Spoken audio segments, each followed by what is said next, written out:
Why do I sometimes feel lonely, even when I'm physically close to my partner?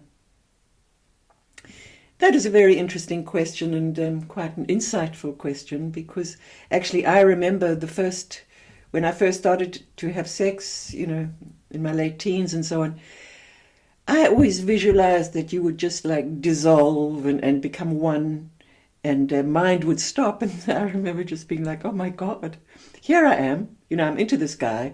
The sex is good, but I just realize I'm still in my mind. I'm still on my own. So it is a reality that if you're with somebody, you're still on your own. And you've heard this before, I'm sure. You're born alone and you die alone. So it's very important for us to get used to this feeling of actually aloneness. So when we use the word lonely, that's like an absence of something. But the word aloneness means there's a connection to the self, to the body, to the being in the present moment. And it's really helpful to make a shift to getting comfortable with yourself on your own and when you're with your partner. Because a lot of what I'm teaching is about embodiment.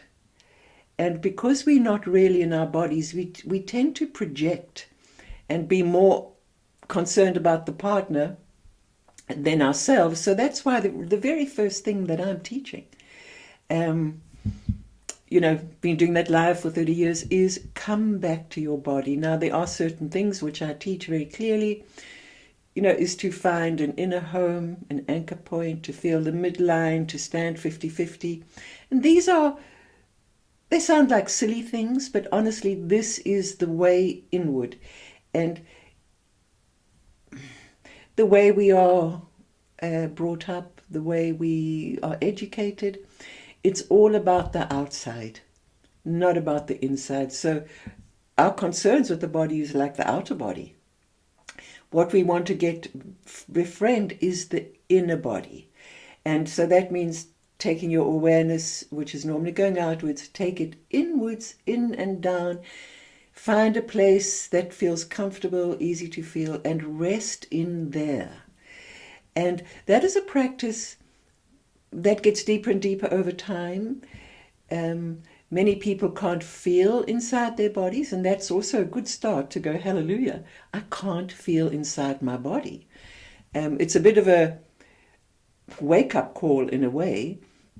And so if you can't feel inside your body, just alone, then in sex, when you're with somebody else's body, it's going to be more difficult to perceive things. So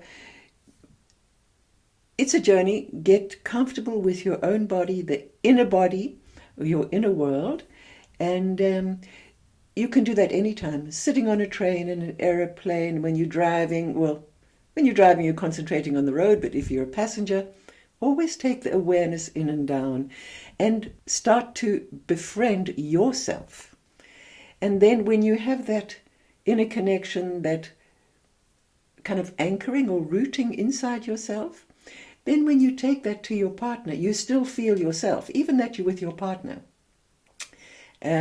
So there's not this feeling of loneliness or you missing something. You are there, you are fulfilled, you are connected. And this is the basic step that I'm teaching, across the board. What I understand is like really the foundation of creating a tantric experience is you've got to get close to yourself. And through simple little ways, you can get close to yourself. So I hope that helps.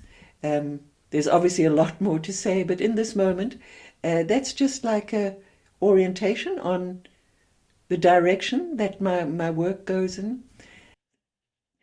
It's a support for your life, and it can also be a support for your death. But we don't want to talk about death now, but just to know this capacity to be inward, downward, and alone, fulfilled, this is really incredibly nourishing and very valuable to establish this connection to yourself.